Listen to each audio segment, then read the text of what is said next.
Bueno, bienvenidos y bienvenidas al podcast de Cualidad Humana. Hoy vamos a adentrarnos en la tecnología, en la ética. Vamos a ver algunas noticias que giran en torno al ámbito, sobre todo, de las nuevas tecnologías, en concreto de la inteligencia artificial, aunque bueno, sí que toca en general el ámbito de las nuevas tecnologías. Y estas noticias nos llevan a algunos dilemas que comentaremos con José, que bueno, José y yo vamos en pack aquí en el podcast siempre, así Donde que está uno está el otro, ¿eh? correcto. Así que bueno, ahora vamos a empezar.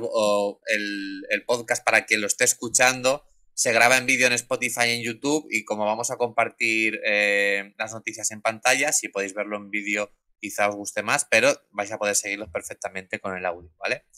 Así que nada, te voy a compartir la primera noticia, que no va a ser la noticia tanto de cosas como de la explotación laboral y de todo esto, sino que creo que es mejor empezar por la noticia que habla en general de Silicon Valley, de Internet, etcétera, etcétera, ¿vale? Vale. ¿Qué es esta, no? Leo el titular, es una entrevista a Marta G. Franco, que es la autora de un libro que habla sobre este tema, y el titular de la noticia del diario El País, de la entrevista, dice: Silicon Valley no inventó Internet, solo el negocio de extraer valor de los datos de las personas.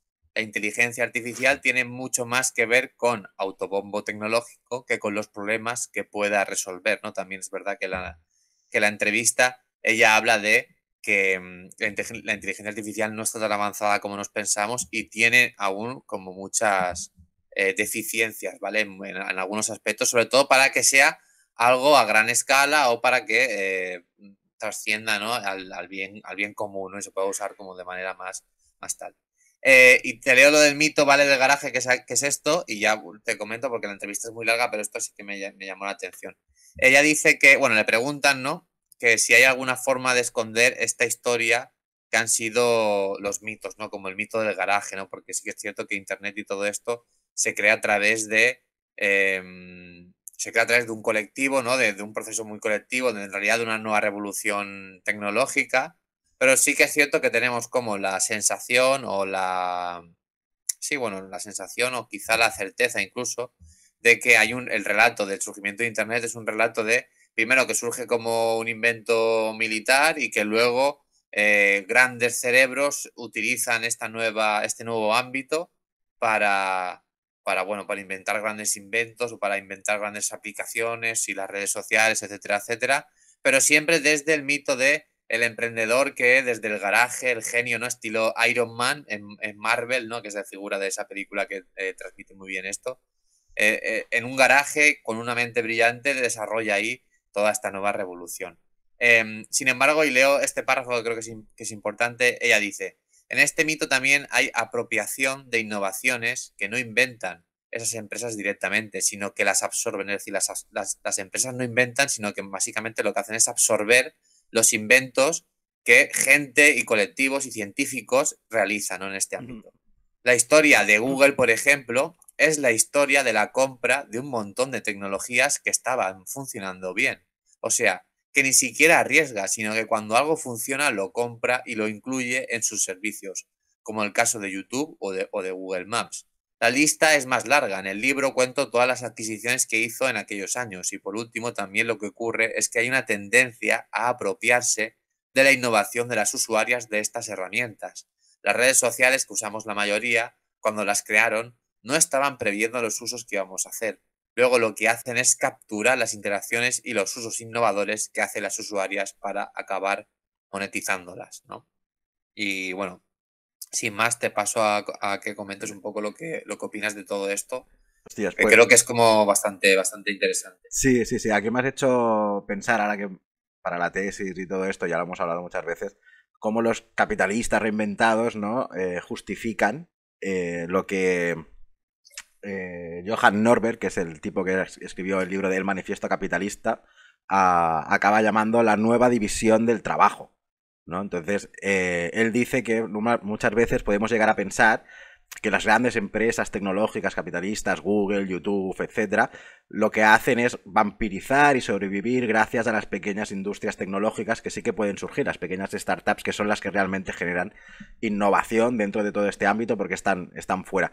Y lo que dice Norbert, como buen capitalista, es que en el fondo lo que no pensamos es que estas empresas, estas pequeñas startups, lo que han generado es una nueva división del trabajo, voluntariamente, ¿no? Todo basado siempre en la voluntariedad de las clases trabajadoras. ¿Por qué? Porque las pequeñas startups, al no tener el conocimiento del mercado, de cómo funciona o no tener ciertos recursos, siempre van a acabar acudiendo a las grandes empresas para que éstas las compren.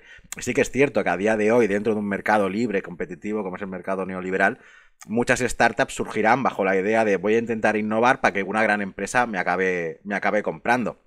Lo que no es lícito es acabar argumentando que esto es una nueva división del trabajo completamente voluntaria, ¿no? Sino que hay una subyugación del conocimiento y de la capacidad de innovación a las lógicas mercantiles del mercado, ¿no? Que esto es lo que Antonio Negri, me parece que se llama, acaba llamando la necesidad de liberar al cognitariado, ¿no? En el sentido de, hoy en día, si conseguimos liberar al cognitariado de toda esta opresión, subyugación y explotación de los capitalistas, a lo mejor sí que podemos generar un internet, unas aplicaciones completamente diferentes. Y lo que me ha llamado también la atención, y esto va muy relacionado a un tema que leí en el libro de David Casacuberta, que es el tema del selfie, por ejemplo, ¿no? Que es como a día de hoy nos pensamos que somos súper narcisistas y que las tecnologías nos han hecho narcisistas porque podemos hacernos fotos todo el rato con el móvil, pero lo que sí que es cierto es que las empresas muchas veces observan el comportamiento humano en interacción con esta tecnología.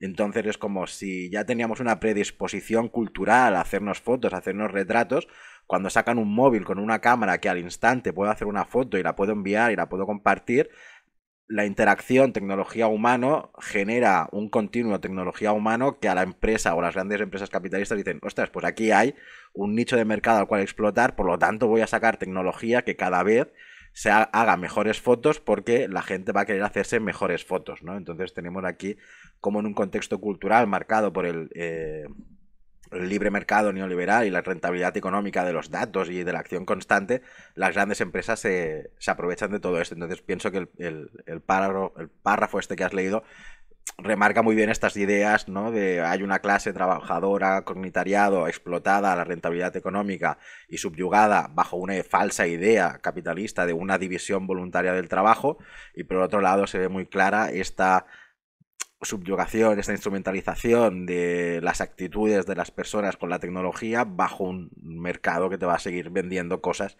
para que tú sigas produciendo selfies en este sentido. Sí, no, muy interesante lo que comentas. Al fin y al cabo es como entender básicamente que las mismas leyes que priman en el mercado, digamos, offline, fuera de la red, también priman en Internet, ¿no? Lo típico de que el grande se come el pequeño en el sentido de empresas, conglomerados o incluso conglomerados financieros o fondos de inversión, que ahora lo estamos viendo, ¿no? De hecho, el sociólogo William Robinson habla mucho de eso, ¿no? De la clase capitalista transnacional. Es decir, ya grandes monstruos capitalistas que toman forma de fondos de inversión y que acaban monopolizándolo todo, ¿no? Y aquí pasa un poco lo mismo, yo creo, ¿no? En el sentido de, por ejemplo, las nuevas tecnológicas, o sea, perdón, las empresas tecnológicas, ¿no? Estilo Meta o bueno, todo el conglomerado de empresas que tiene Elon Musk, ¿no? Que también controla Twitter y tal.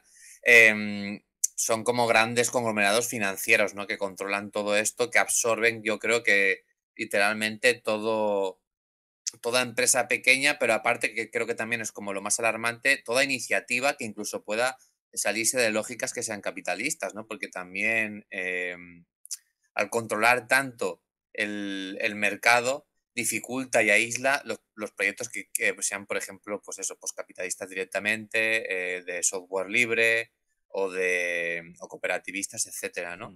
Sí, sí. Y bueno, sí, coméntame que como voy a cambiar de tema, si quieres Sí. comentar algo antes y ahora luego cambio de Sí, tema. no, porque todo lo que estabas explicando también se ve muy claro en un ejemplo de un documental que vi hace un montón de tiempo que se llamaba El futuro de la moda, que era gente, pequeñas startups, fuera del mercado capitalista y fuera de unas lógicas capitalistas que buscaban una manera más ecológica, más sostenible de producir ropa a través de la impresión 3D, invención de nuevos tejidos, etcétera.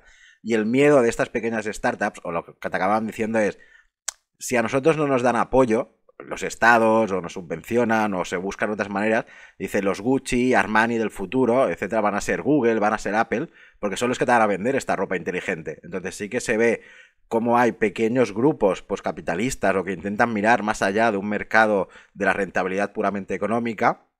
Por lo que decíamos antes, como no tienen recursos, no se les da recursos, o son empresas tan pequeñitas, al final estas quedan absorbidas o compradas directamente por las grandes empresas, o simplemente imitadas, ¿no? Porque es como si yo no tengo el recurso para hacerlo y no me quiero vender a Google, o no me quiero vender a Apple, o no me quiero vender a Microsoft. Microsoft, obviamente, y todas estas grandes tienen el potencial tecnológico suficiente como para poder copiar tu invención. Por lo tanto, es como... o se hace algo con estas, o se ayudan a estas pequeñas startups o a estas pequeñas empresas fuera de los mercados, o que intentan salir fuera de los mercados neoliberales, obviamente la gran, como dice Nancy Fraser, el capitalismo caníbal lo va a acabar comiendo todo y devorándolo todo, en ese aspecto. Y como te he dicho que iba a cambiar de tema, pero en realidad está ligado, ¿no? Pero quizá yéndonos a otro matiz, en el sentido de que dentro del mercado online, ¿no? Quizá, bueno, todo es una mercancía, obviamente, ¿no? Pero quizá como la mercancía más valiosa actualmente o de las más valiosas sean los datos. Aquí voy a leer un fragmento también de la entrevista que le preguntan cuál es el método para hacer dinero en Internet, ¿no? A la chica, a Marta, ¿no? Y ella comenta que ellos innovan en el modelo de negocio, en la capacidad de extraer valor de los datos que generan las personas que somos Internet. Pero la estructura de Internet viene de centros de investigación públicos que cooperaron para conseguir tener esta red global. Incluso hoy en día sigue habiendo partes de esa historia que pasan desapercibidas.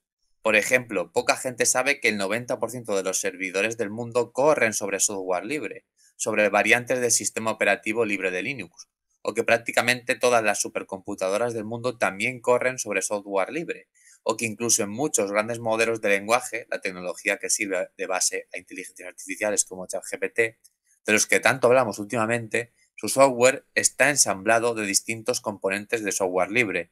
Y esta parte también me acordaba de ella y me llamó mucho la atención porque veo aquí mucho de lo que dice Fisher, ¿no? En el sentido de que en realidad estamos como totalmente encasillados en el realismo capitalista, etcétera, pero incluso lógicas o tecnologías o materialidades que surgen de una lógica totalmente contraria al capitalismo, aunque dentro de su seno, como puede ser el software libre, que es un software de propiedad comunal, que sería comunista, ¿no? Sería como la propiedad lógica de una sociedad postcapitalista que fuera comunista o anarcomarxista. Aún así, eso está siendo instrumentalizado porque muchas veces funciona mejor o tiene una funcionalidad mucho más aplicable eh, para que funcione en general bien, ya está, una funcionalidad buena, tengo una funcionalidad buena, la propia red de Internet, ¿no? Y me llamó la atención en el sentido de que a veces lo vemos como todo muy, muy imposible, pero está todo traspasado por la ideología, porque sin embargo, este tipo de propiedad, ¿no? Y más en Internet, con las características que tiene, quizás sea como más lógica y haga que el Internet fluya de una manera pues mejor para el usuario, es decir, para la clase trabajadora ya que está totalmente... cuando hablamos de ética y tecnología no hablamos de que el Internet está usado por estos grandes capitales de una manera inmoral, pero y que perjudica a sobre todo la clase trabajadora, ¿no? A toda la ciudadanía, pero sobre todo al que menos tiene, ¿no? Entonces, nada, simplemente comentarte esto, que sé que nos vamos un poco, pero en realidad también está muy relacionado. Bueno, tampoco nos vamos tanto por dos aspectos, en el sentido de, claro, muchas veces hablamos de los datos y qué son los datos y cómo funcionan los datos y obviamente nosotros y nosotras como usuarios o usuarias generamos datos en Internet. O sea, toda nuestra actividad en Internet queda digitalizada.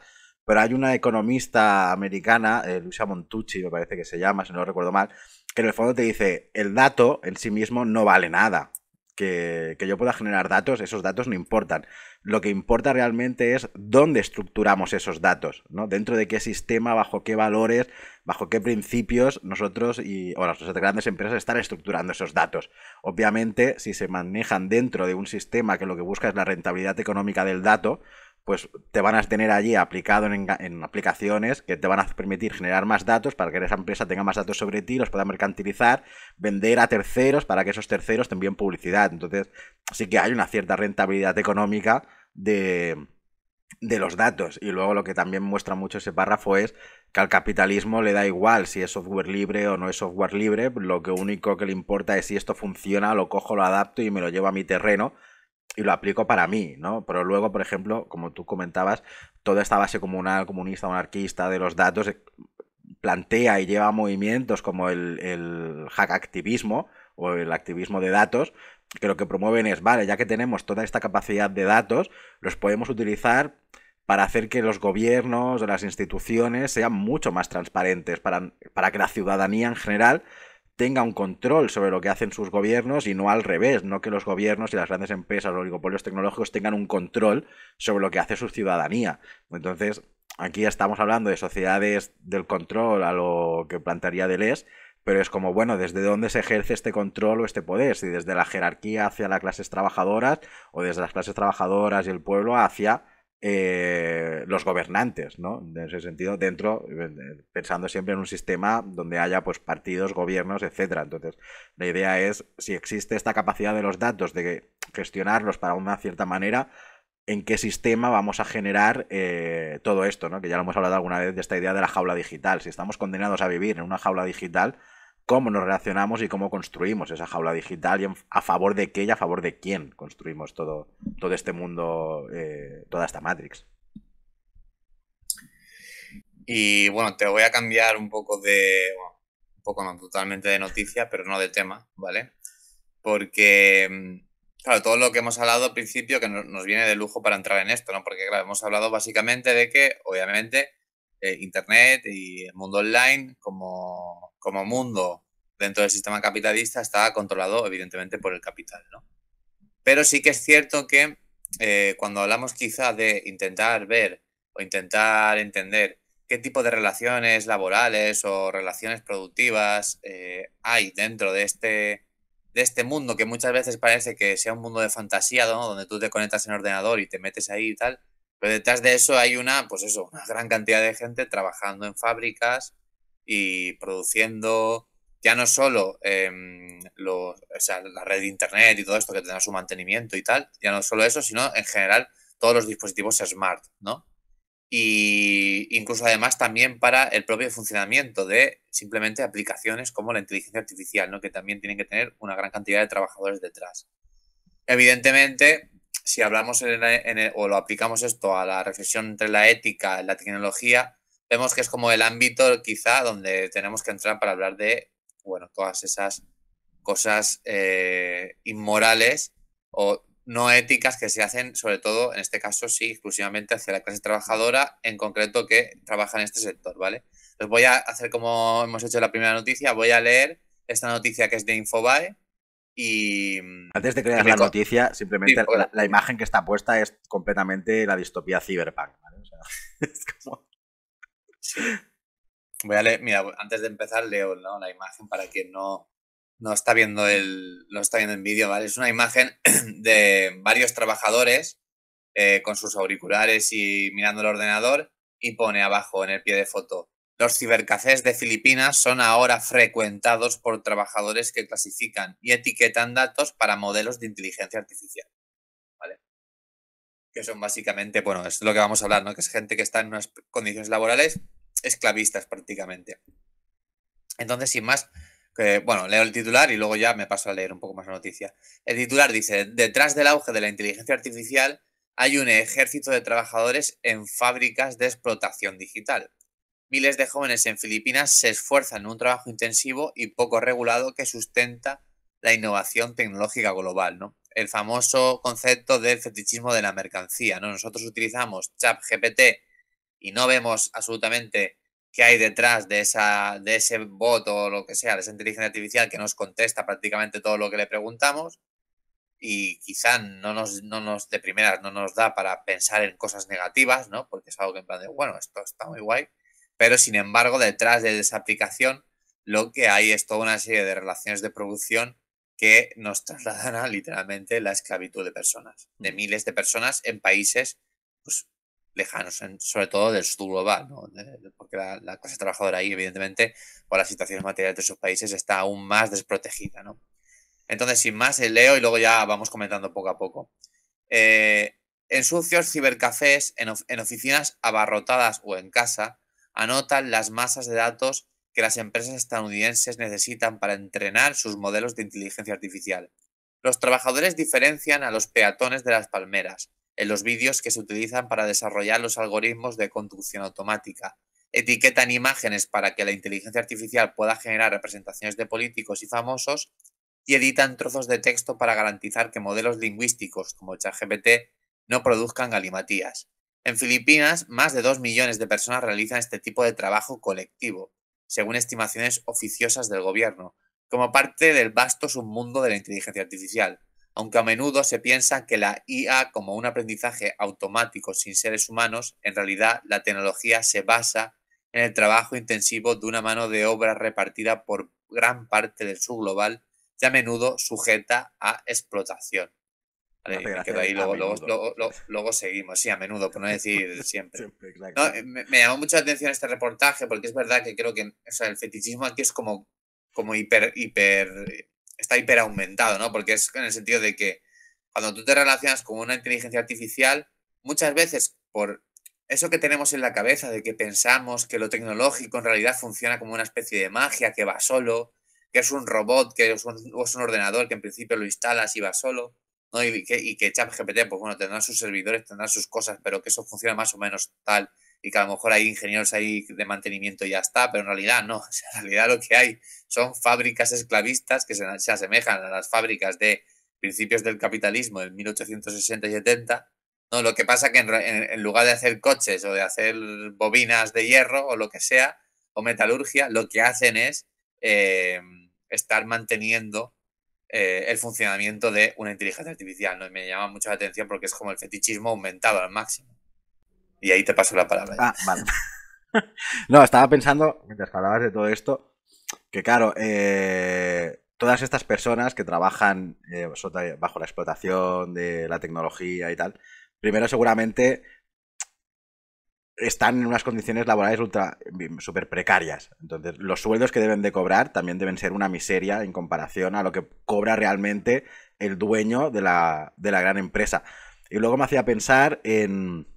Ahora no sé cómo estará el tema con esto de... Se acabó la censura en las redes sociales de las imágenes heavies, pero toda esta peña también ha estado sometida a un montón de imágenes violentas que la han tenido que ver para decidir si eso se censura o no se censura. Entonces también hay un contenido muy violento y muy escrupuloso que esta gente ha tenido que tragar, pero sí que estoy de acuerdo en todo lo que tú decías de... En el fondo siempre nos hemos pensado que la máquina funciona de una manera autónoma y no somos conscientes de lo que hay detrás, pero esto sin llevarlo al terreno del sur global, si nos pensamos en Globo o en las grandes empresas de reparto, es como, oye, yo estoy en mi casa tranquilamente, voy a pedirme un globo, que luego me hace mucha gracia, porque en los anuncios que salen en la televisión, el repartidor de globo es una persona que no es de origen migrante, que supuestamente no tiene problemas, que es súper feliz, pero tú vas por la calle estos días que ha estado lloviendo y yo pensaba, ¿en qué mundo estamos viviendo?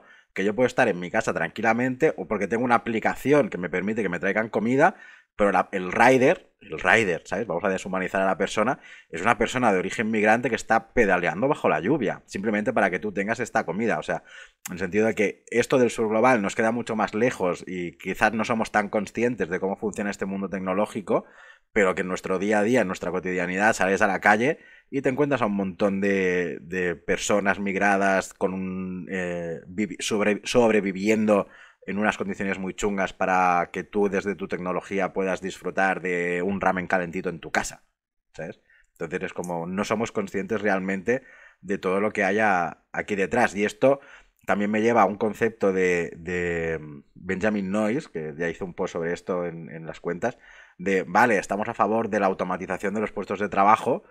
Esto se podía ser una automatización perfecta de un puesto de trabajo, de vamos a enseñar a una IA a que diferencie, que esto ya lo están haciendo, una palmera de un gato, de un no sé qué, de un no sé cuánto, pero si todo esto no va acompañado de una desmercantilización de la vida, pues obviamente el sistema capitalista siempre va a coger los trabajos más precarios dentro de este mundo tecnológico y ofrecérselos a países del sur global que van a decir, bueno, pues al menos tienen trabajo, porque nadie aquí va a querer tirarse 8 horas analizando si esto es un gato o esto es una palmera. ¿no? Entonces, la externalización de estos trabajos es lo mismo que pasó, como decías tú, en las primeras industrializaciones y tal, de vamos a externalizar la producción a países del sur global porque las normativas ecológicas son menores, las condiciones laborales son peores y por lo tanto esa gente les vamos a dar limosna y ya estarán contentos para trabajar para una gran empresa tecnológica como puede ser Google, Apple o cualquier cosa de estas. No, sí, es muy interesante lo que comentas. De hecho, me has hecho recordar al concepto, muy concepto bastante famoso de sociología, que es la McDonaldización de la sociedad, ¿no? Que en realidad ahora está pasando, bueno, ya se usa ese concepto, la uberización, pero en realidad la uberización es la digitalización, ¿no? En realidad lo que está pasando, la digitalización capitalista, porque de hecho Uber, por ejemplo, no puede no funcionar o no se entiende el modelo de Uber sin el modelo de las nuevas tecnologías. De hecho, toda esta gente funciona a través de una aplicación. Es decir, ellos no hablan con ningún encargado ni con ningún tal, ¿no? En principio, ellos están en relación laboral con una aplicación, literalmente, ¿no? De hecho, me he recordado que un podcast que recomiendo a la gente que le mole este tema, que se llama Ciberlocutorio, que, que bueno, que em, presentan dos chicas y tal, que hablan mucho pues, de la cultura de Internet, etcétera, y en YouTube está. Había un capítulo de ese podcast que creo que era una ingeniería informática o estaba estudiando algo de eso, aunque también había estudiado alguna otra cosa. Era un perfil así un poco difuso, pero bueno, era una especie de activista en este sentido, ¿no? Había elaborado y estaba elaborando aplicaciones alternativas para los riders, ¿vale? Para la gente que trabaja en Uber y todo esto. Y eran aplicaciones que, por ejemplo, eran evidentemente como una especie de hackeo, ¿vale? Pero cuando tú usabas esa aplicación, te permitía, por ejemplo, saltarte las penalizaciones de tiempo, ¿vale? Por ejemplo, o cosas así, no me acuerdo porque ya escuché podcast hace bastante, pero me resultó como muy interesante en el sentido de que estaba viendo como resistencia por parte de la propia gente que trabajaba allí y de gente que les estaba ayudando también para eso, para plantarle cara a todas esas cosas que a través de la aplicación les hacían estar en unas situaciones laboral aún peor, ¿no? Como por ejemplo eso, de que llegaras tarde a un pedido, porque vas en bici y van evidentemente saturados de trabajo y que no le penalizaran, ¿no? O sea que lo digo porque has sacado el Sí, sí, tema de, no. evidentemente, que además es de proletario migrante y tal, evidentemente la clase más precarizada dentro de la clase trabajadora. Pero aparte de eso, ¿no? Aparte es que es como una especie de ya, o sea, si tú escuchas las historias de esta gente, están ahí como una especie ya de distopía tecnológica. O sea, es que están como hackeando en la aplicación, que además es como que les, les manda, ¿no? O sea, es como bastante, Sí, sí. bastante heavy, ¿no? Esto, ahora que has Y, dicho esto de la dime. distopía tecnológica, es que me recordé un colega que una vez me explicó, dice, es que no sé ni qué nombre ponerle a lo que he vivido. O sea, se fue a pedir unas crepes chinas aquí en una tienda de Barcelona y se ve que estaba la mujer cocinando las crepes a la vez que le estaba dando el pecho a su hijo o a su hija y a la vez atendiendo pedidos que le iban llegando por tickets y no había nadie en el bar. Simplemente iban llegando riders a recoger la comida e incluso la dueña del establecimiento se pensaba que mi colega era un rider más. En el sentido de, ¿cuál es tu pedido? Y mi colega se quedó súper en shock de, hostias, no sé qué es esto. Le dije, es que es el mundo cyberpunk en el fondo, lo que estamos viviendo. Es esta distopía de una persona trabajando a muerte mientras que tiene que cuidar de su hijo o de su hija, atender pedidos a la vez, en un mundo hiper mega precarizado en este sentido. Y era como, hostias, entonces no está tan lejos esta distopía de lo que nos imaginamos. No, no, además la escena que describías es como algo como muy común en las historias cyberpunk, como de todo como muy acelerado y muy ruidoso, ¿no? Y como eso, gente haciendo como muchas cosas a la vez, todo como muy aglomerado, pero claro, en realidad esa aceleración y esa aglomeración y esa densidad de personas y de gente haciendo muchas cosas es la pura precariedad, porque esa gente Sí, sí. Solo faltaba que estuviera lloviendo y cuatro neones está puestos ahí. obligada. Claro, claro, eso es. Porque la gente está obligada, ¿no? De hecho, lo que pasa es que quizás las teorías estas y las historias del Cyberpunk se van cumpliendo, pero sin lo bonito, son los neones. Se Sí, sí. cumplen.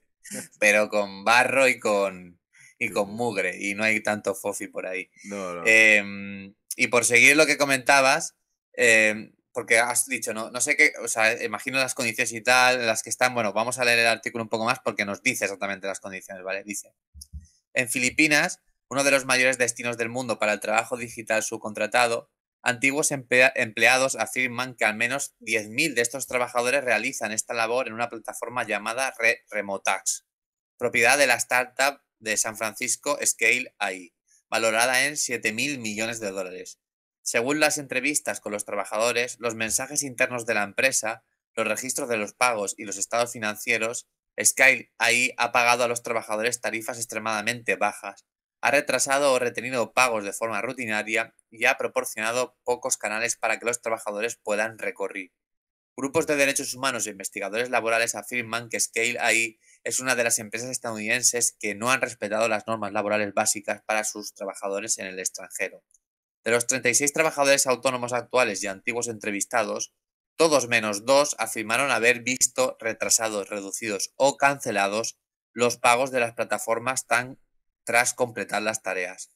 Los trabajadores conocidos como taskers dijeron que a menudo ganan muy por debajo del salario mínimo, que en Filipinas oscila entre 6 y 10 dólares al día, dependiendo de la región, aunque a veces ganan más que el mínimo. Scale AI, que realiza trabajos para empresas como Meta, Microsoft y empresas de inteligencia artificial generativa como OpenAI, creadora de ChatGPT, dice en su sitio web que está orgullosa de pagar tarifas con un salario digno. En un comunicado, Ana Franco, portavoz de Scale AI, dijo que el sistema de pagos en Remotask mejora continuamente, basándose en los comentarios de los trabajadores, y que los retrasos o interrupciones en los pagos son extremadamente raros. ¿Vale? Para que Vale. veas un poco Me hago mi el propia perfil. limpieza de imagen Sí, para decir que lo que dicen los trabajadores y trabajadoras es mentira. es mentira, ¿no? Pero para que veas un poco el percal, o sea, están prácticamente siendo esclavos. De hecho, esta gente seguramente luego tendrá que trabajar de otras cosas y tal, porque no les llegará, No, obviamente. no, no, obvio, obvio, ¿sabes? Pero bueno, es como el sueño de trabajar de lo digital para una gran empresa tecnológica, que también es un sueño del capitalismo. O sea, es como, vale, pues estoy trabajando para aquí, pero es que lo más heavy es que la empresa valorada en 7.000 millones es como, le voy a pagar a miseria a los trabajadores. Seguramente porque las condiciones, que esto sí que lo desconozco completamente, las condiciones laborales en Filipinas, que ya te pone que el salario mínimo es de 6 a 10, ya se aprovechan estas grandes empresas de las condiciones laborales de esos países, obviamente, ¿sabes? O sea, por algo existió la externalización de la producción, porque era como me sale más barato producir fuera que producir en mi propio país o en mi propia nación o donde lo queramos llamar. Entonces es como, y nadie de un país del primer mundo, aunque no nos guste esta palabra, al menos a mí, va a querer trabajar en unas condiciones laborales tan pésimas en este sentido, ¿no? Entonces, como, bueno, si nadie quiere trabajar, pues ya nos llevamos la producción fuera de aquí, en este sentido, ¿no? O sea, nadie va a querer estarse horas allí delante del ordenador dejándote la vista en este aspecto. Sí, no, es que es tremendo, claro. Obviamente pasa lo típico, ¿no? Que además esto se junta muchas veces con discursos xenófobos que los países occidentales se alimentan mucho y cada vez más, por desgracia. En el sentido, por ejemplo, el absurdo argumento, sobre todo de posiciones conservadoras y reaccionarias, de que los extranjeros vienen a quitarnos el trabajo. Cuando en realidad normalmente los extranjeros, que sobre todo vienen de países pues eso, más pobres, lo que vienen al país, digamos, donde migran, básicamente es a trabajar de lo que la clase trabajadora autóctona y las personas autóctonas o nacionales no quieren trabajar, ¿no? De hecho, aquí en España, por ejemplo, pues trabajos como los trabajos agrícolas o la construcción o parte de la hostelería o los trabajos de los cuidados lo hacen personas migrantes. Por Uh -huh. ejemplo, en el de los cuidados, que es bastante evidente, la gente que nos escucha de España lo sabrá y lo reconocerá enseguida, están prácticamente monopolizados por personas, mujeres en este caso, latinoamericanas, que muchas veces están en situación irregular, ¿vale? Eh, Cuidar a personas ancianas, etcétera, etcétera, etcétera. Podría poner muchos más ejemplos, ¿no?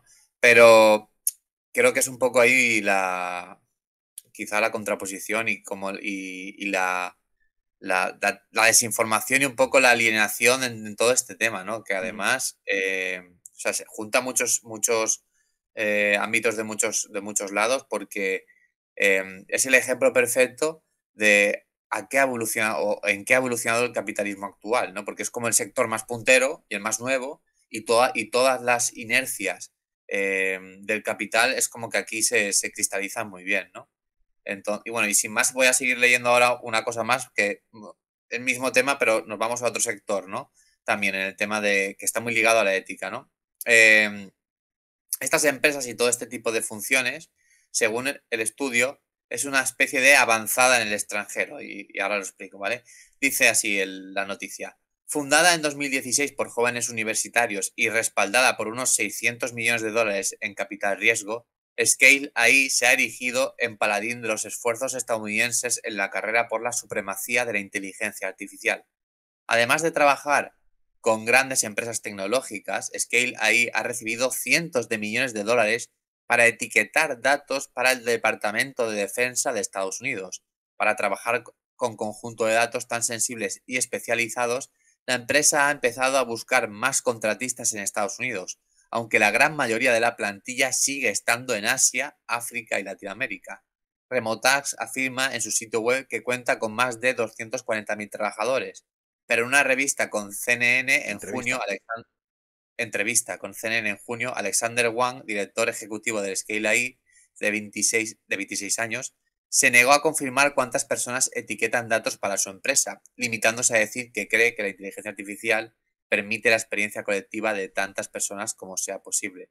Las personas en Filipinas comenzaron a trabajar para Remotas ya en 2017 y en 2019 la empresa constituyó una entidad legal en el país llamada Smart Ecosystem Philippines. Según los documentos de registro comercial, un año después, cuando la pandemia envió a montones de trabajadores a casa, Remotas explotó en popularidad, ¿no? Es decir, que también se está dedicando a las tareas vinculadas a los datos que maneja el Ministerio de Defensa, etcétera, etcétera, ¿no? Es decir, toda la lógica, incluso la lógica de los datos del Estado, etcétera, etcétera, totalmente optimizada y externalizada, o sea, es una auténtica locura. Sí, sí. Un poco. Me ha gustado mucho la expresión, ¿sabes? Si bajas la noticia. Dice, personas etiquetan datos para su empresa limitándose a decir que cree que la IA que permite la experiencia colectiva de tantas personas como sea posible. ¿Sabes? Es Sí. como, ¿en qué estás basando esta experiencia colectiva? O sea, la experiencia, para ti, tu experiencia colectiva es que todos trabajen juntos o que todos vivan explotados. ¿Sabes? Es como... Sí. Me hace que muchas gracias estas definiciones, en plan, bueno, esto es axiológico puro, ¿no? Lo importante Sí. no es que tú estés trabajando en estas condiciones, sino la experiencia colectiva de trabajar para esta empresa, ¿no? Que en el fondo es el deseo arraigado a lo tecnológico, ¿no? Yo quiero trabajar no, yo quiero trabajar en Apple porque, uy, Apple es la mejor empresa del mundo y la experiencia de trabajar va a ser súper guay, ¿sí? Es como... Me hace muchas gracias estas expresiones. Sí, la experiencia colectiva de ser un esclavo, ¿no? Sí, sí, Pero exacto. pero de Google o de la empresa de Scale AI, ¿no? De la empresa de Claro, ChatGPT. sí, sí.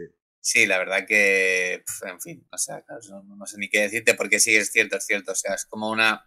O sea, yo creo que también este tipo de discursos surgen de una impunidad total, ¿no? Quiero decir, ya no es que estas personas, como que son personas en realidad, ¿no? Pero estas empresas o estos conglomerados capitalistas, ¿no? De grandes empresas tecnológicas estén haciendo algo ético y tal, sino que además yo creo que lo alarmante aquí, ético o no ético, quiero decir, no ético obviamente, pero lo alarmante aquí es con la impunidad con la que actúan, ¿no? Quiero decir, es que de hecho, seguro mucha gente no conoce todo esto que estamos comentando.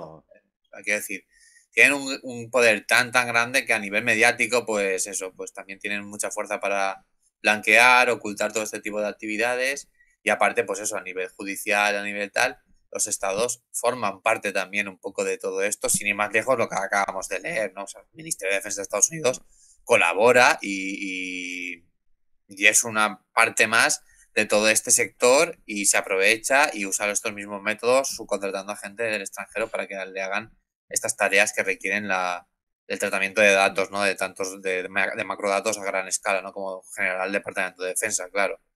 Pero bueno, que es un poco como funciona el propio sistema capitalista, sí, ¿no? sí. Tampoco nos Y podemos sorprender lo peor de mucho. todo es que tendremos que escuchar un montón de veces la típica de, bueno, pues que si estas empresas no van a darles trabajo, ¿quién se lo va a dar? ¿Sabes? Que eso también es como la interiorización tanto del realismo capitalista, que es como, bueno, lo que hemos dicho siempre, ¿no? Al final la solución también va a caer en mano del capitalismo, porque mira qué bueno que es, que ha hecho que personas que no tenían acceso a un mundo tecnológico y de digitalización y de trabajar en empresas tecnológicas, ahora pueden hacerlo, ¿no? Que esto en los capitalistas reinventados y tal, el tema de la felicidad, que en el fondo es lo que, esta experiencia de trabajar, en el fondo no deja de ser felicidad, es lo que miran, ¿no? Bueno, pues la felicidad, como ahora tienen ingresos y el dinero y la felicidad van de la mano, el capitalismo ha hecho que esta gente sea más feliz. Serán pobres, pero son felices. Y eso es lo importante. ¿Sabes? Es como... No, sí, sí, totalmente. Es bueno. Yo creo que sí que es un discurso, como he dicho antes, que es que surge de la pura impunidad, ¿no? Porque es como un discurso de burla, incluso, en el sentido de, bueno, quiero decir, estamos hablando que esta gente está seguramente, porque no se pueden acceder, ¿no? Ni se pueden hacer y están totalmente olvidados, ¿no? Pero si hiciéramos un análisis de las condiciones psicológicas de esta gente, pues casi todos estarán fatal, obviamente, porque son esclavos, ¿no? Y además, sobre esto, me recuerdo que también comentamos, no me acuerdo si en un podcast, en un post, en lo que, no me acuerdo, pero lo comentamos tú y yo. Creo que me lo comentaste tú más. Ah, bueno, vale, ya recuerdo. Lo hicimos en el podcast de la película sobre el almacén de Amazon, Ah, ¿vale? vale. Hablábamos de todo el tema de, bueno, de cómo la sindicalización, las quejas y tal están como muy perseguidas dentro de estas plataformas o del sector de las nuevas tecnologías o de Amazon, ¿no? Que también, bueno, es de mensajería, pero utiliza mucho la IA, ¿no? Para su sistema productivo y las nuevas tecnologías. Y toda esta parte que voy a leer ahora, que es la última ya, me recuerda mucho a eso, ¿vale? Que es una parte que habla sobre las quejas, ¿no? De los trabajadores sobre sus condiciones y cómo actúan las empresas, estas empresas de las nuevas tecnologías. Y dice así, cuando los trabajadores autónomos completan un proyecto, este pasa por varios niveles de revisión antes de ser evaluado por equipos en Estados Unidos, explica los responsables. Doy, que hasta hace poco trabajaba como uno de los 100 asalariados de la SEPI, dijo que él y otros empleados habían planteado durante años las quejas de los encargados a los directivos de la empresa y a los ejecutivos de Remotax. A veces los ejecutivos de Remotax daban instrucciones a los empleados de la SEPI para que dijeran a los autónomos que la empresa estaba trabajando en la resolución de los problemas de pago, aunque nunca lo hiciera, dijo Doy. Otras veces los ejecutivos decían a los empleados de SEPI que dirigieran a los autónomos al centro de ayuda de Remotax, aunque ahora bien sabido dijo que presentar un ticket no llevaba a ninguna parte. Franco dijo que la empresa ofrece múltiples canales para preguntas y apoyo, incluyendo especialistas capacitados que revisan y responden a las disputas de pago. Se me hace mucha gracia porque me recuerda a toda esa visión que se tiene desde las nuevas tecnologías, de que trabajar en Google, en Microsoft y no sé qué es como fantástico, porque no tienes horario y porque tienen ahí un sofá y tienen comida gratis y no sé qué, y los edificios son muy chulos y acristalados. Pero bueno, la realidad, y creo que eso seguramente sea para los trabajadores del centro global, a los ingenieros a lo mejor que están diseñando ahí como las aplicaciones punteras. Que luego podríamos ver qué tipo de ideología y qué tipo Neoliberal. de movidas se mueven ahí y si son muy saludables o no. Pero luego en realidad la gran masa de trabajadores de estas empresas, porque estos son trabajadores de estas empresas, están literalmente como en el siglo XIX, ¿no? Que me hace como mucha gracia, ¿no? En plan de, bueno, vale, Pero tienes a 30 trabajadores trabajando bien, entre comillas, que digo que ahí podía haber debate, pero luego tienes como 240.000 filipinos en una nave, literalmente como ratas, ¿no? Así que bueno, simplemente... ya no es ni en una nave, es en un cibercafé, que Sí, ya es un bueno, espacio que no es de un ambiente laboral, y luego que son autónomos. O sea, es que no están ni contratados por la empresa en ese sentido. Es como, te subcontrato, o sea, seguramente te tienes que hacer autónomo lo que suponga hacerse autónomo en Filipinas, que vete tú a saber cómo tiene que ser esa movida, para luego yo como empresa subcontratarte a ti, ¿no? Entonces es como... ¿Cómo funciona el mundo? O sea, si quieres que trabaje para ti, contrátame tú como empresa y ofréceme todo lo que tus seguros y todas tus cosas me puedan ofrecer. No me hagas hacerme autónomo para trabajar para ti bajo unas condiciones laborales completamente pésimas, ¿no? Entonces me hace gracia también lo que dice lo de te desconectan, ¿no? En el sentido de, pues nada, ya no trabajas, sí. desconectado, fuera, ¿sabes? Que esto es lo que dice, aunque no comparte mucha idea, que en el fondo es porque hoy en día hablamos de tecnofeudalismo, podemos hablar de tecnofeudalismo, ¿no? Porque están los señores feudales de las grandes empresas tecnológicas, y luego están los siervos que trabajan haciendo todo el trabajo de machaca, de revisar datos, etcétera, etcétera. Y seguramente es porque le sale más a las empresas capitalistas, le sale más a cuenta tener a trabajadores, trabajadoras del sur global explotados. Económicamente le sale más rentable que poner a un robot realmente a hacer eso, ¿no? Entonces, como no me acaba de entrar en la cabeza que teniendo un potencial liberador tecnológico que pueda ayudar a un montón de peña a salir de aquí, se sigan haciendo este tipo de trabajos, ¿no? Entonces, sí que es muy...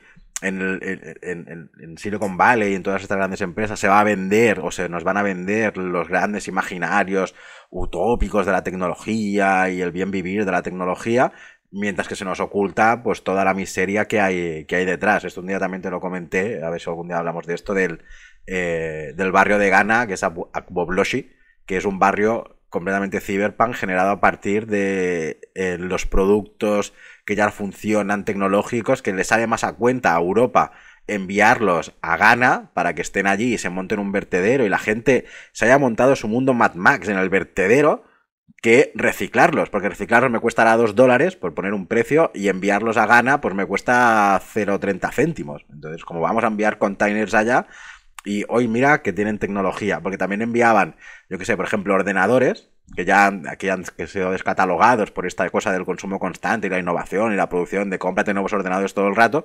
Les mandaban ordenadores, pero decían, ¿para qué quiero un ordenador si no tengo internet?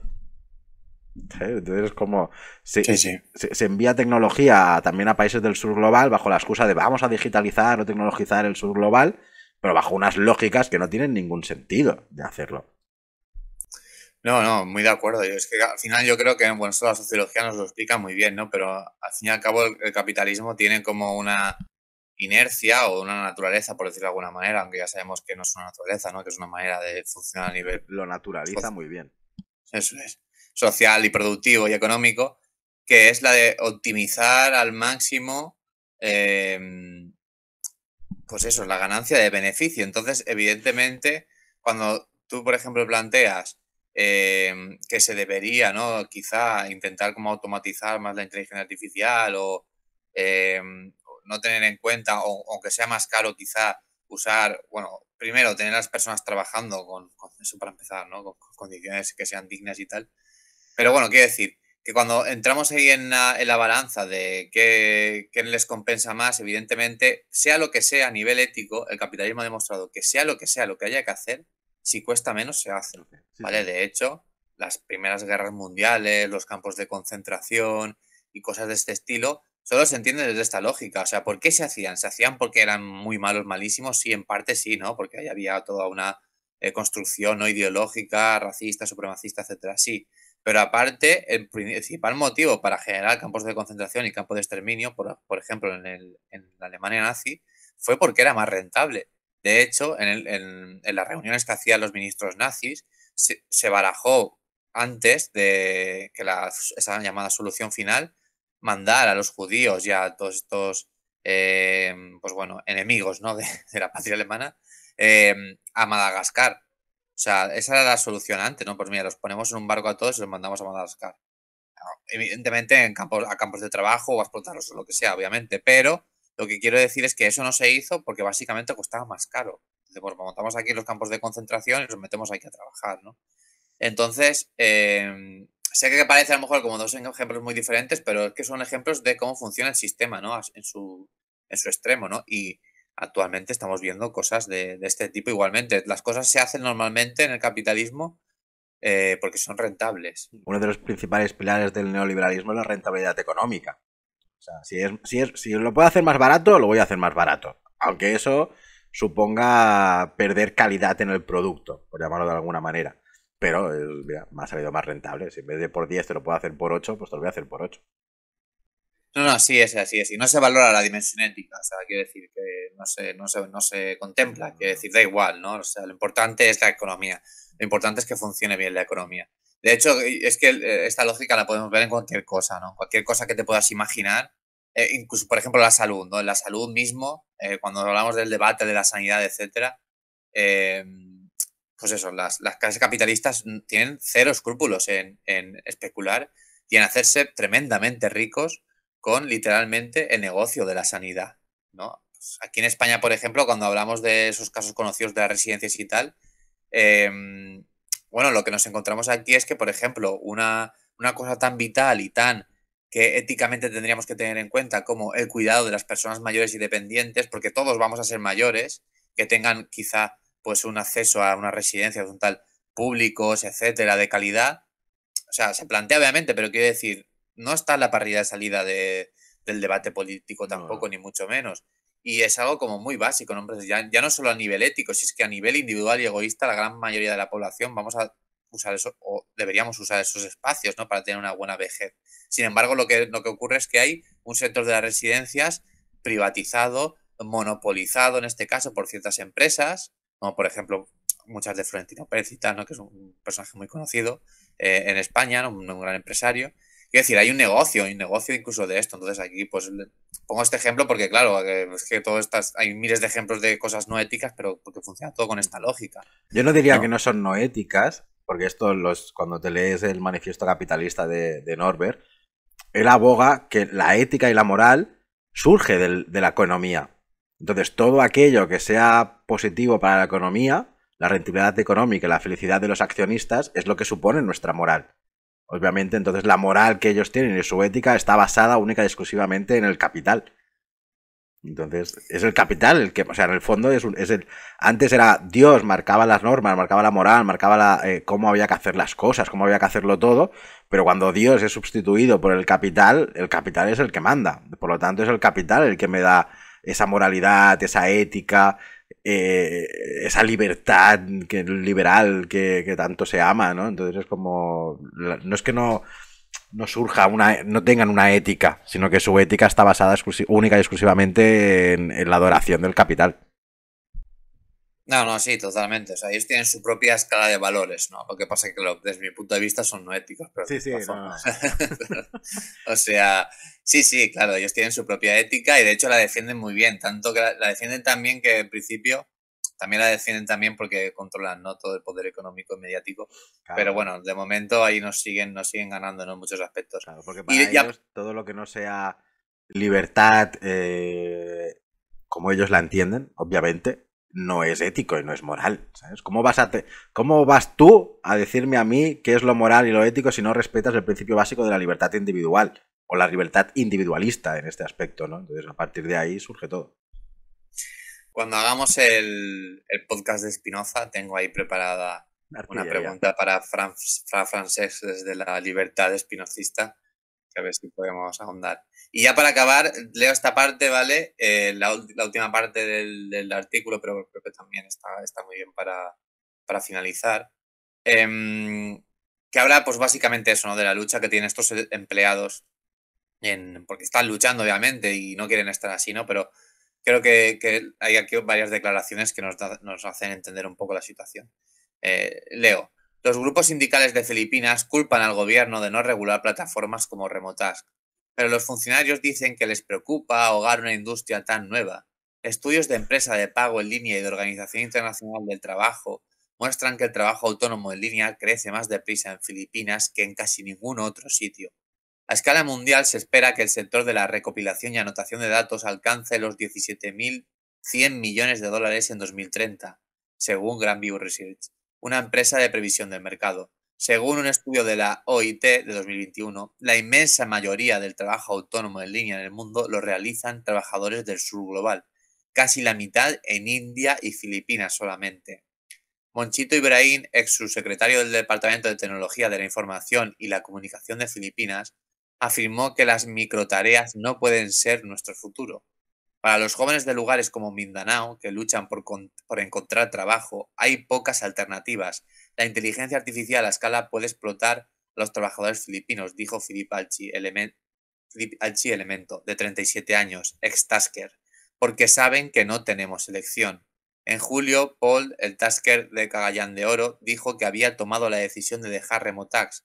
Estaba harto de que no le pagaran y angustiado por la cantidad que estaba sacando de sus ahorros. Sé que me merezco algo mucho mejor. Bueno, es Vale, Mark pues un Fisher, realismo poco. capitalista total, ¿eh? Sí, Ahí está. No, sí. no, lo que me hace gracia es lo de que los funcionarios dicen, no, tranquilos, no vamos a cargarnos a la empresa, ¿sabes? O sea, me dan igual los derechos de mis trabajadores y trabajadoras, lo que importa es que la empresa siga proporcionando puestos de trabajo y siga generando beneficios, ¿no? Como hasta el propio funcionariado de allí apoya ese tipo de explotación. Entonces es como, a ver, todo va bajo esta misma rentabilidad de económica, en el fondo. Es que, ¿qué son los liberales? Rentabilidad económica. Es que no son nada más. De explotación. Sí, sí, no, totalmente. Quiero decir, estoy de acuerdo en lo que has comentado y es que además se ve como claramente, o sea, este tipo de empresas, en general todas estas empresas, como tienen tan intrínseca toda su ideología y tal, y todo quizás su, su cuerpo axiológico, ¿no? Y ético y tal, tan trabajado, no tienen ningún tipo de escrúpulos. Que quiero decir, cuando muchas veces, aquí, bueno, incluso aquí en la entrevista, ¿no? Esta que hay en el reportaje este, salen las declaraciones de los representantes de la empresa, o sea, ellos están totalmente convencidos de que no están haciendo nada malo.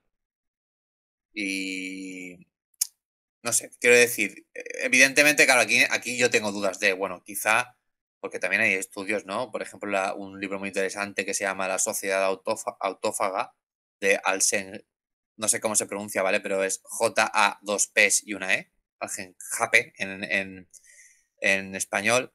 Él comenta que en el capitalismo lo que ocurre muchas veces es que en las organizaciones empresariales priman muchas veces los perfiles competitivos y narcisistas porque el propio funcionamiento y de la jerarquía de estas empresas tan competitivas y que están en un sistema tan depredador que necesitan que todos sean, ¿no? El lobo de Wall Street, ¿no? Hace que este tipo de personalidades acaben siendo los jefes o acaben teniendo cargos de responsabilidad, porque son las personalidades que realmente funcionan ahí, porque tienes que tener unos valores éticos muy concretos y básicamente tener pocos escrúpulos, ¿no? Sí, O sí. tener poca empatía. Y, Entonces, por eso digo que a veces, y y mucha perdona, necesidad de poder. y mucha necesidad de poder. Entonces, yo por eso digo que a veces dudo de si son las dos cosas, en plan de, bueno, tienen ahí como un discurso ético y axiológico muy trabajado desde el neoliberalismo, que les sirve muy bien para además aunarse a cierto tipo de personalidades y cierto tipo de tal que generan ahí una especie de sujetos, ¿no? Sujetos estándar a nivel colectivo que, pues bueno, en estas empresas, pues pueden, y sujetos que además tienen el poder de controlar la producción y de controlar la parte de la vida de gran parte de la población y se juntan ahí, ¿no? Pues una dimensión como de una ética que es horrorosa, con personas además, con un patrón de personalidad que encajan perfectamente en esta ética tan horrorosa, ¿no? Entonces es un poco como tal, y bueno, ya no tengo Bueno, más pero que en decir. el fondo. No, pero en el fondo, o sea, estoy muy de acuerdo con todo lo que has dicho, ¿eh? Pero en el fondo no deja de ser qué psicología responde a cierta materialidad en ese sentido, ¿no? O sea, que esto es también muy a lo de Les Guattari, aunque sean ahí dos franceses también, vaya dos, que es como si en el fondo solo hay deseo y materialidad, si la materialidad del capitalismo o del cibercapitalismo es esta rentabilidad económica, necesitar gente que maneje el poder y tal, quien desee en esta materialidad esas condiciones, pues están juntados, ¿sabes? Es como si yo deseo tener poder, tener ambición, poder manejar una gran empresa, hacer que crezca, porque mi objetivo es esta moral liberal capitalista y el capitalismo a día de hoy me está ofreciendo esto, obviamente el puesto de trabajo blanco y en botella. Nadie que esté en contra de buscar el poder, de buscar esta rentabilidad económica bajo cualquier excusa o bajo aceptando cualquier tipo de explotación, va a aceptar esos grandes puestos de poder. Entonces, habría que cambiar, o sea, dentro de la misma materialidad habría que buscar maneras diferentes de construir una materialidad tecnológica donde el poder no nos lleve o sea, que donde no haya una ambición de poder y obviamente donde la rentabilidad económica o el capital no sea el eje central y el pilar central sobre el cual estructurarlo todo. Sí, no, al final llegamos siempre a la misma conclusión, el poscapitalismo, pero Los bueno, postcapitalismos, sí, de sí. hecho, No, eso pero para más adelante, sí, sí, sí. Claro, pero pero sí, sí. aquí en el fondo es, este es el debate que también se puede abrir, es qué formas de producción podemos generar más allá de de un mercado neoliberal, ¿no? Entonces es como aceptar que el mercado liberal es un mercado entre tantos otros como pudiera existir, que no es natural, que la competitividad tampoco es natural en el ser humano y que por lo tanto se pueden pensar mercados completamente diferentes o maneras económicas de pensar el mundo, ¿no? No sometidas a esto, que esto los liberales y capitalistas reinventados también lo tienen claro. Bueno, lo tienen claro. Están ahí en plan, bueno, la maximización de beneficio nos ha conducido a la destrucción del planeta, pero por lo tanto hay que maximizar beneficios haciendo que los desastres ecológicos sean lo menos posible. Es como, ¿no te das cuenta de que el mundo no funciona así? Lo que estás diciendo es contradictorio en tus propios términos. Y es como... Sí, es interesante esto que has comentado porque justo ayer leí un fragmento del libro de Jameson, bueno, un capítulo, y hablaba solo un par de páginas sobre lo importante que es no solo pensar o estar reflexionando sobre las utopías postcapitalistas y tal, sino en realidad enfrentarse a la dificultad y el dilema de lo que tú mismo has dicho, ¿no? De cómo construimos en realidad una cultura de consumo y de mercado y de consumo diferente, ¿no? O un modelo, una cultura, no, perdonar, un modelo que luego te lleva a una cultura diferente, ¿no?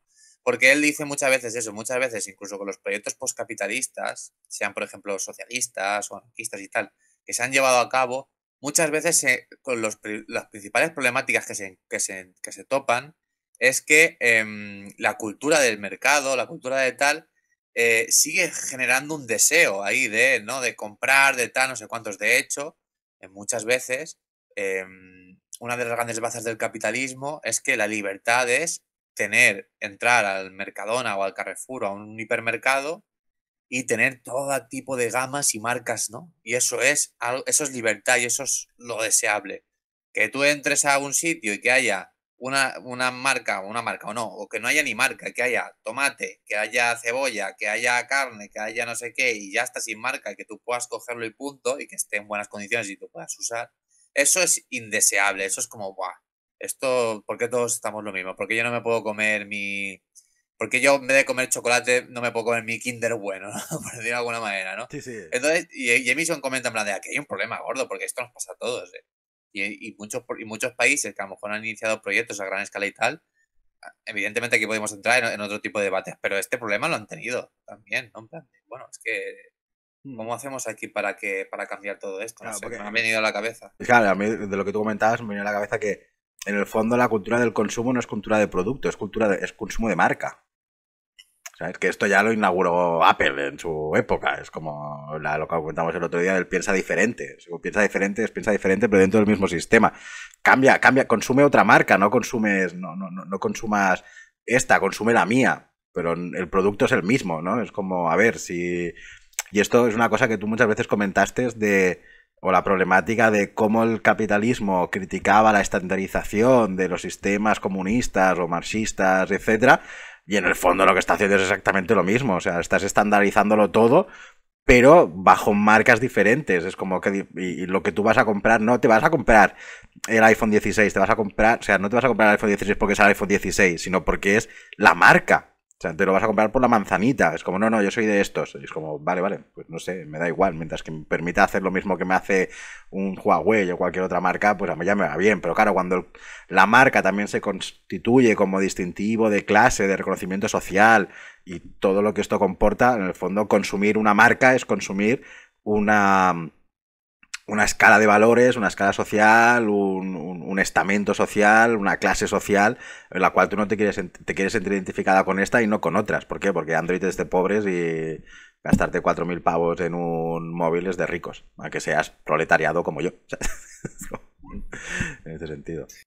Sí, sí, así es. Ahí yo creo que, bueno, por cerrar, no te voy a No, contestar, José. vale, Pero no. sí, ¿no? La producción, el consumo y